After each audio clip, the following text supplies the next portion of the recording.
हरियाणा मांगे हिसाब कार्यक्रम के तहत लोकसभा सांसद दीपेंद्र सिंह हुड्डा ने बड़खल विधानसभा क्षेत्र से पदयात्रा निकाली, जिसमें मुख्य रूप से बड़खल से कांग्रेसी नेता विजय प्रताप ने इस पदयात्रा की अगुवाई की। दीपेंद्र सिंह हुड्डा ने बीजेपी पर जमकर हमला बोला और कहा कि बीजेपी को 10 साल के शासनकाल का जनता को हिसाब देना चाहिए, जो वह नहीं दे रहे हैं, जबकि वह हमसे हिसाब मांगते हैं। इस पदयात्रा में भारी संख्या में लोगों का हुजूम उमड़ पड़ा।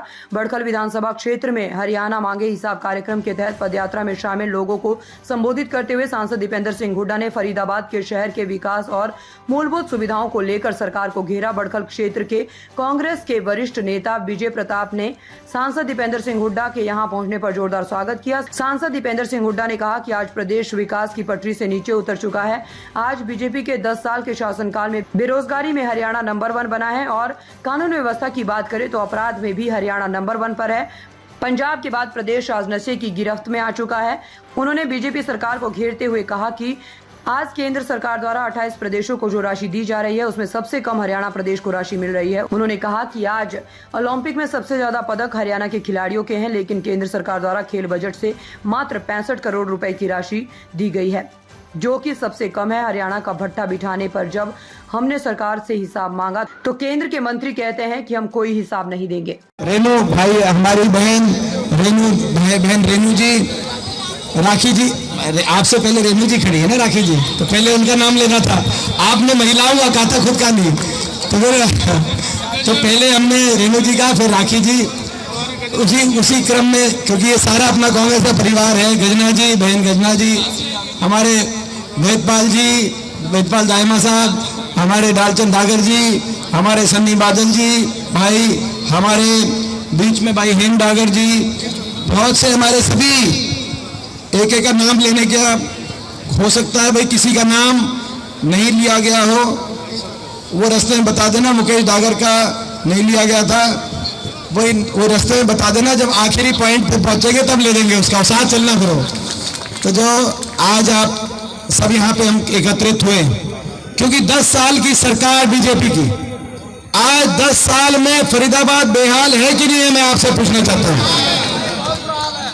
आज फरीदाबाद और हरियाणा विकास की पटरी से उतरा कि नहीं उतरा बीजेपी की सरकार में? आज पूरे बड़खल फरीदाबाद में हम देख रहे हैं जाम की समस्या है कि नहीं है, मैं आपसे पूछता हूं। आज सिवर की क्या अव्यवस्था है कि नहीं है आपके सामने? आज सफाई की व्यवस्था सारी फेल होगी कि नहीं होगी स्मार्ट सिटी की? आज कल उस दिन हम बल्लभगढ़ थे, आज बड़खल में आएंगे, ना तो पीने के पानी की अच्छी व्यवस्था हो रही कॉलोनियों में, ना सीवर की व्यवस्था, ना सफाई की व्यवस्था, सड़कों की क्या हालत है मुझे बताने की जरूरत नहीं, जाम चारों तरफ लगा हुआ है वो बताने की जरूरत नहीं। ये स्मार्ट सिटी के हालात हैं, तो बाकी जगह के क्या हालात होंगे आप अंदाजा लगा सकते हैं। हरियाणा को विकास की पटरी से उतारने वाली ये सरकार साबित हुई। 10 साल की बीजेपी सरकार, जो हरियाणा विकास में देश में नंबर 1 था, आज वो हरियाणा बेरोजगारी में देश में नंबर 1, क्राइम में, अपराध में देश में नंबर 1। और ये हम नहीं बता रहे, ये भारत सरकार बता रही है संसद में। हम तो केवल एक सवाल पूछ रहे हैं इनसे कि भारत सरकार के अनुसार, संसद में दिए गए भारत सरकार के जवाब के अनुसार देश में बेरोजगारी और देश में अपराध दर में हरियाणा नंबर 1 क्यों है 10 साल की आपकी सरकार के बाद? आज वो हरियाणा बेरोजगारी में, महंगाई में, नशे में पंजाब से आगे पहुंच गया हरियाणा, आज देश में सबसे आगे पहुंचा दिया इस सरकार ने।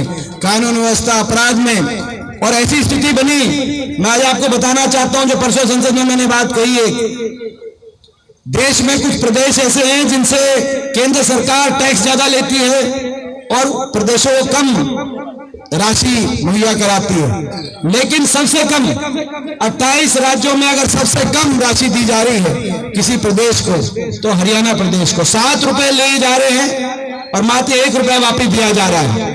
7 रुपए केंद्र सरकार टैक्स में लेती है और 1 रुपया वापिस, और हरियाणा की सरकार आवाज भी नहीं उठा रही। देश में सबसे कम रेशियो है ये। बाकी 28 प्रदेशों में, ज्यादातर प्रदेशों में ज्यादा मिलता है वापस। 8 प्रदेश है जहां जो लिया जाता है उससे कम मिलता है।